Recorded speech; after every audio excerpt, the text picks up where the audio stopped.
मैं बता रहा हूं इतनी आफत है। मैं लोगों से फिर गुजारिश कर रहा हूं, बिस्किट वो उनके पास पकाने के लिए कोई चीज नहीं है भाई। कहां लेकर जाएंगे हम 1 करोड़ लाशें?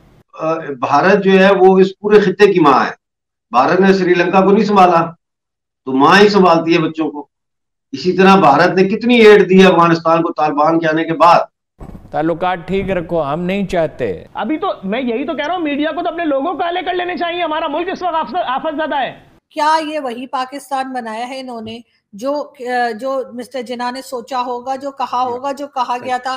पाकिस्तानी कब्जे वाला जम्मू कश्मीर और पाकिस्तानी कब्जे वाला गिलगित बल्तिस्तान दोनों भारत का हिस्सा है, क्योंकि पूरी रियासत का मुआहदा हुआ था और यूनाइटेड नेशंस इस चीज को तस्लीम करता है। मसला सिर्फ पाकिस्तानी फौजों के वहां से निकलने का है।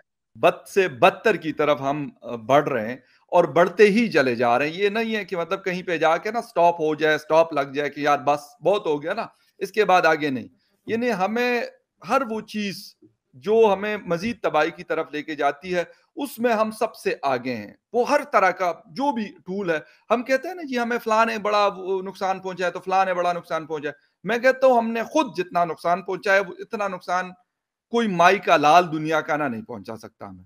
कोई भी, वो इंडिया से लेकर अफगानिस्तान हो, ईरान हो, सऊदी अरेबिया हो, अमेरिका हो, इजराइल हो, XYZ, जिनको भी, मतलब हर किसी का अपना अपना माइंड सेट है ना। किसी को रियाद अपना दुश्मन लगता है, किसी को तेहरान लगता है, किसी को न्यू दिल्ली लगता है, किसी को टेल अवीव लगता है, किसी को वाशिंगटन लगता है। वो अपने अपने हिसाब से दुश्मन बनाए हुए सब लोगों ने, अपने अपने माइंड के हिसाब से बनाए हुए। तो हम आरजू इस चीज से निकलने की, क्या आपको कोई लगता है कि अब जिस तरीके की एक सिचुएशन इस वक्त इस्लामाबाद में फिजा है, कोई कहते हैं जी मार्शल लॉ लग जाएगा, कोई कहते हैं जी इमरजेंसी लग जाएगी, कोई कहता है क्या लग जाएगा, एक तमाशा है जो खत्म होने का नाम नहीं ले रहा। अगर नहीं चल रहा, कोई चीज नहीं हो रही, तो वो ये है कि अवाम को या जनता को रिलीफ नहीं है, इसके अलावा सब कुछ चल रहा है। नहीं, मेरा ख्याल है मार्शल लॉ या इमरजेंसी इस किस्म का कुछ भी नहीं लगने जा रहा। बिल्कुल, ये सब कुछ लगा के देख चुके हैं और बहुत नुकसान भी उठाया है, वो भी अब एस्टेब्लिशमेंट को और एजेंसीज को मालूम है। या और दूसरी बात, ये चीजें उस वक्त लगती हैं जब खजाने में कुछ होता है, तो उस वक्त फौज आ जाती है और कहती है लाओ जी बिल्कुल, सारा कंट्रोल हमें दो, अब हम बिल्कुल। चलाएंगे। अभी खजाने में कुछ है ही नहीं, चूहे नाच रहे हैं, तो वो क्या लेंगे और क्या चलाएंगे? वही ना, क्या पिद्दी और क्या पिद्दी का शोरबा है, वो वाली बात होती है। तो उन्होंने कहना है कि भाई तुम ही लोग चलाओ, पॉलिटिशियन से कहना है तुम ही जाओ भाई, तुम ही बुरा भला भी तुम ही सुनो। तो इसलिए ना तो मार्शल लॉ लगने जा रहा है, ना ही इमरजेंसी लगने जा रही है। तो इसलिए मैं समझता हूं कि हमारा बेस्ट ऑप्शन ये है कि हम लोग जो है आजाद कश्मीर वाले इंडिया के जम्मू कश्मीर के साथ जुड़े, और जो गिलगित बल्तिस्तान वाले हैं ये लद्दाख के साथ जुड़े और अपनी जिंदगी गुजारें और अपने वसाइल पे अपने हकूक जो है उनको इस्टेब्लिश करें। इतनी सी बात है, कोई रॉकेट साइंस तो है नहीं। का मजहब के नाम पर, एक रिलीजन के नाम पे एक कंट्री बना ली, बहुत हो गया, बहुत शुक्रिया, थैंक यू वेरी मच। अब इसमें जो लोग नॉन मुस्लिम्स हैं, जो जिनको काम आता है, चाहे वो इकोनॉमिस्ट हो चाहे कोई हो, उनको भी आगे लाइए, उनको भी आगे ला के बात कीजिए, उनके ऊपर भी कोई रहम कीजिए और मुल्क को बचाइए बजाय अपनी जायदादों को बचाने के।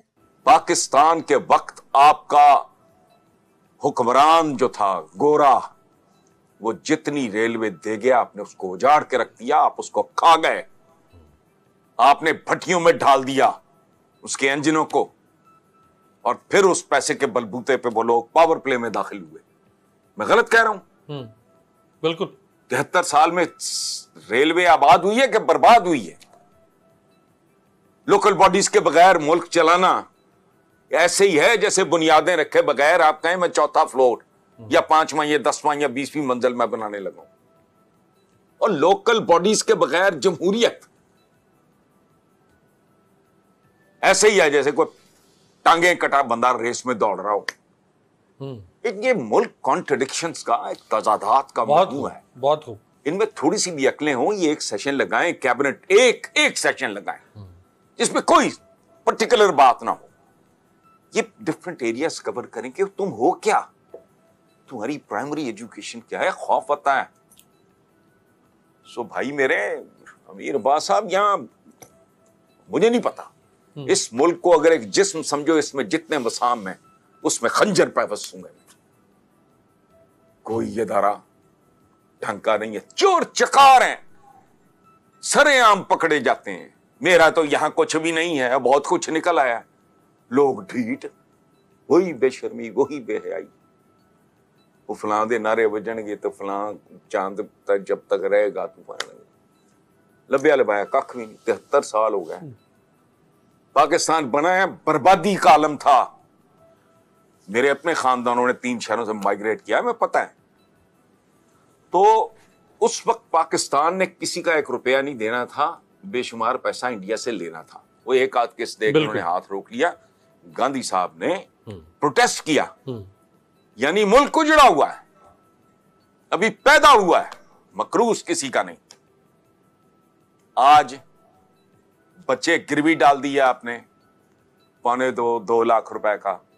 A child was not yet born, आप बेच चुके, उसका बयाना पकड़ के खा गए हो, फिर उन्हीं लोगों की तरफ जा रहे हैं, उधर भागते हैं, इनके जलसों जुलूसों की रौनकें बढ़ा रहे हैं। इसमें किसी से कोई गिला, कोई शिकवा, कोई शिकायत नहीं। अशराफिया और अवाम दोनों में मुकाबला है कि हमने मादरे वतन की ओढ़नी का, चादर का कितना बड़ा टुकड़ा काटना है और कौन ज्यादा काटना है। यूएनडीपी मुंह पे थप्पड़ मारती है कि तुम्हारे मुल्क के इतने फीसद मसाइल पे, वसाइल पे मुट्ठी भर लोग काबज हैं, किसी को हया नहीं आती। $17.5 अरब अशराफिया खा जाती है सर। मैं वही अर्ज कर रहा हूं ना जी, वर्ल्ड हेल्थ ऑर्गेनाइजेशन कह रही है 20 लाख लीटर दूध जाली रोज बनता है इसमें। पंजाब फूड अथॉरिटी जब छापा मारती थी पता लगता है इतने 1000 लीटर, पता नहीं 30,000, 50,000, 60,000 लीटर। बेशरम बेहया इसी सोसाइटी में घूमते हैं। उनके यार दोस्त भी होते होंगे डेफिनेटली, उनका मेल मुलाकात भी होता होगा, उनके बच्चों की शादियां भी होती होंगी, उनको समधी भी मिलते होंगे, उनके बच्चों को ससुराल भी मिलता होगा। कौन है? और शर्म हया किसी में नहीं इतनी कि सोचे कि 24 करोड़ संभाला नहीं जा रहा है, इसका क्या करना है? ये लायबिलिटी है, ये एसेट नहीं है।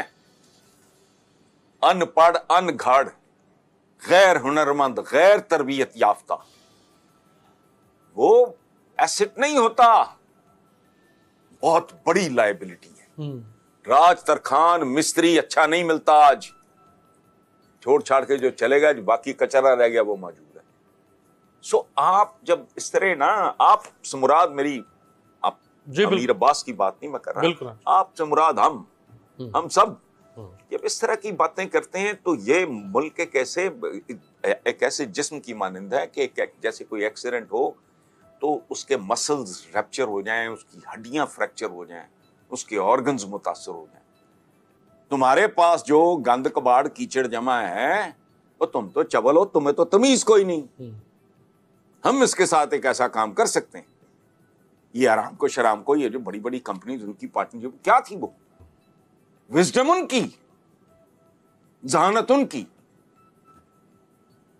इनके तो ये तो नकल के काबिल भी नहीं है। जो बात आपने की है बहुत जबरदस्त, ये बदनीयत की क्या, दुनिया में बने बनाए मॉडल्स हैं तो कौन सी तुम चालाकियां दिखाते फिर रहे हो, दुलतियां झाड़ रहे हो, तुम कौन सी, किस दुनिया में किसको बेवकूफ बना रहे हो? हर तरह का सिस्टम, जुडिशियल सिस्टम हो, आपका एजुकेशन का निजाम हो, आपका हर तरह, आपका बल्दियाती निजाम हो, सबके मॉडल्स मौजूद हैं। अच्छा हमारे मिजाज और हैं, हमारा कल्चर और है जी, फलां है फलां है, हालांकि और कुछ नहीं है, बिक चुका है सारा कुछ। आपकी आने वाली कारामद नस्लों की खुराक तब्दील हो चुकी है। वो पिज़्ज़े और पास्ते खाते हैं, उनको कड़ी पसंद नहीं आती, एक कड़ी पकौड़े, वो कहते उठाओ इसको, बिटियां बुंडियां ले जाओ। सो उनका लिबास तब्दील हो चुका है, उनके सोच का अंदाज तब्दील हो चुका है, वो ग्लोबल सिटीजन्स बनते जा रहे हैं। लेकिन जो ढंग का होगा उसने रहना नहीं यहां, जो कचरा होगा वो रहने पे मजबूर होगा। एजुकेशन का आपका लेवल क्या, उनका हाल ज्यादा क्या ले रहे हैं, हम तो बद से बदतर होंगे, चलो मजीद बदतर से बदतरीन हो जाएंगे। उन्होंने तो बहुत कुछ देख लिया है।